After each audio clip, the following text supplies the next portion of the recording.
Welcome to Wisconsin in Focus. I'm JD Davidson.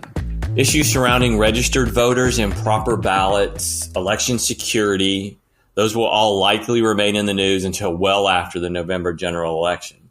But this week, a Wisconsin state representative brought the attention back to the forefront. Joining us today is Ben Yount, Wisconsin contributor for the Center Square. And Ben, what concerns were raised earlier this week? Just when I thought we were out, they drag us back in. I thought we were done with the fake military ballot story, but no.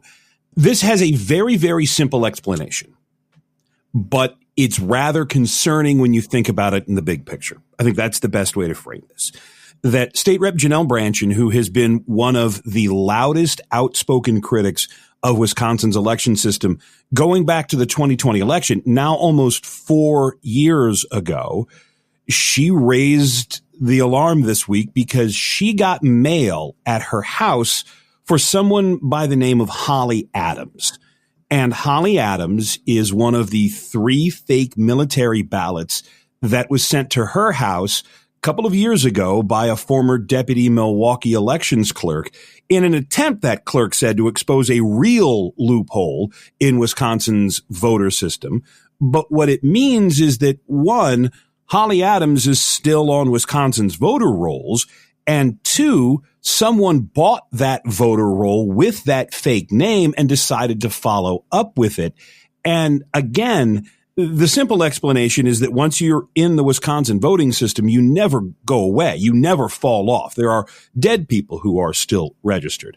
But the concerning thing is, if Holly Adams, who's been proven to be fake, can still be listed as an inactive voter, then my God, who's keeping an eye on this list, and what's going to stop the same person who bought that voter list from all of a sudden maybe trying to figure out if they could get an active ballot for Holly Adams and put it into a ballot drop box somewhere here in Wisconsin and cast a ballot in the name of someone who never existed. So, yeah, while the Wisconsin Elections Commission does have the answer to what's going on here, that answer doesn't answer the bigger, broader question of just how secure is Wisconsin's voter list. Yeah, I think there's a couple of questions that go along with this. One is, so it's not unusual that voter lists are sold. I find it a little disconcerting that those lists are sold, but there's no way candidates and elected officials would ever let those lists be private, because that's how they do their mailings. So the question with that is, what information is actually sold? I mean, if it's a name and address, that's one thing. But if it's a name, address, something else where you could conceivably get an absentee ballot in that person's name, that would be concerning. And the other weird thing is every state does everything differently. So in Wisconsin, you don't fall off the rolls no matter what. I just wrote a story for Ohio this week where 150,000 people were taken off the rolls because they hadn't participated in an election in 4 years. So if you're registered to vote and you choose not to vote in 4 years, you're no longer registered to vote in Ohio. So I think that's where you get some of the national outrage, is each state does things a little differently. There is, in a sense, a use it or lose it portion of the Wisconsin voting laws, that if you don't vote in a certain number of elections, if you are inactive for a certain number of years, the Elections Commission wants your local clerk to send you a postcard, or sometimes the Elections Commission will send these postcards and say, hey, we haven't heard from you in a while. What's going on? Did you move? Are you still at this address? Or are you still alive in a sense? And when they don't get a response to those postcards, some people say, yep, nope, I'm still here. I just haven't voted. Thanks anyway. They're fine. Some people have moved and that postcard never gets delivered. Sometimes that postcard gets delivered and there's no response. The Wisconsin Elections Commission will have people declared inactive. And when you're inactive, you can show up to the polls on election day, show them your ID. They will give you a provisional ballot and you can vote. The question again comes when you get into the nuances that Holly Adams, along with Holly Brandtjen and Holly Jones, the other two fake voters, who all, by the way, have voter ID numbers. So these are people that are registered in the system and could, in theory, show up one day with a driver's license and say, here you go. The problem is you now have so many other options. A judge in Dane County just ordered that ballots be emailed to certain disabled voters. You had the indefinitely confined voter surge in 2020, and indefinitely confined is written to help people who are essentially shut-ins or older folks who can't get to the polls on a cold November day.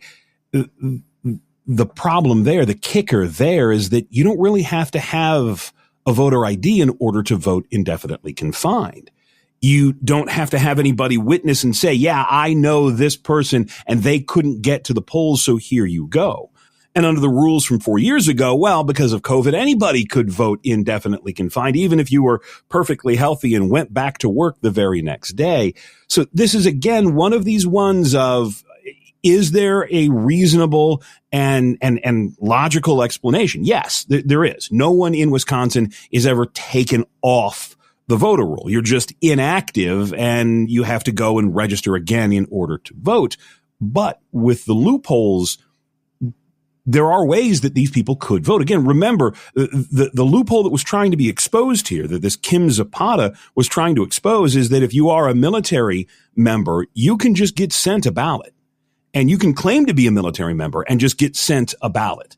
And then you don't have to have voter ID or a witness at all. So Holly Brandtjen or Holly Jones or Holly Adams, who never existed, could, in theory, because they're on the voter list, vote in the next election.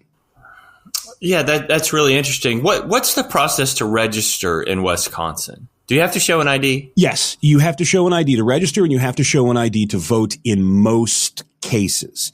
When you start to get into absentee voting, it becomes a little different. When you get into mailing votes, it gets a little different. When you get into ballot drop boxes, it gets a lot different because you have to request the ballot, and there is some verification when you request the ballot.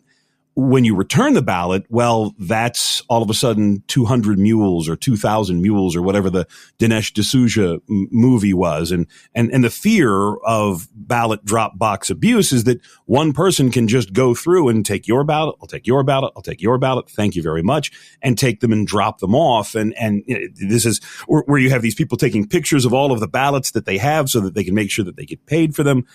This is, as I have talked about for years, the opportunity for fraud that we will be told by the Elections Commission, by election managers, that there is no, it's a very specific answer. So let me make sure I get it right. There has been no evidence presented of an overwhelming pattern of voter fraud in the 2020 election that would have changed the outcome of the race.